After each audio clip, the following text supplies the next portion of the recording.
এই মশলাটা, এটা দিয়ে যদি একবার চিকেন রান্না করেন তাহলে লোকে ভাববে যে হয়তো মাটন রান্না করছেন আপনারা।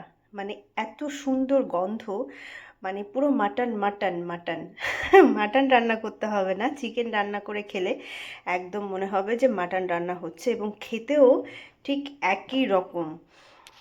আর কি বলবো, আর কি, তো দেখাই মশলাটা কি কি দিয়ে করলাম। তো আজকে করছি গরম মশলা, আমার একেবারে ছিল না, শেষ হয়ে গেছিলো। তো আমি এখানে জিরে নিয়েছি, একটু শাহি জিরে নিয়েছি, আর এখানে এই যে জয়ত্রী, আর এটা হলো জয়ফল একটা নিয়েছি, এটাকে ভেঙে নিয়েছি, আর লবঙ্গ, আর এটা হলো বড় এলাচ যেটাকে বলে।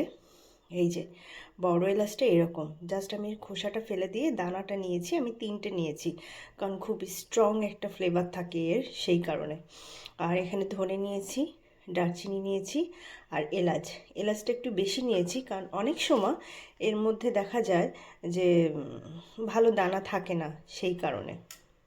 তো এগুলোকে আমি এখন একটু রোস্ট করে নেব, জাস্ট অল্প, যেন এর ময়শ্চারাইজারটা চলে যায়, তারপরে মিক্সিতে গুঁড়ো করে নেব। চুলোর জালটা মিডিয়াম রাখতে হবে, নয়তো কিন্তু পুড়ে যাবে। এই আর কি।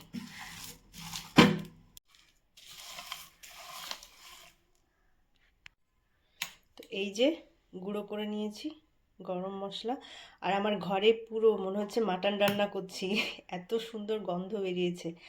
আর এটা হচ্ছে আমি এখান থেকে একটু এক্সট্রা আলাদা দারচিনিটা গুঁড়ো করে রেখেছি, এটা অন্য কাজে লাগে।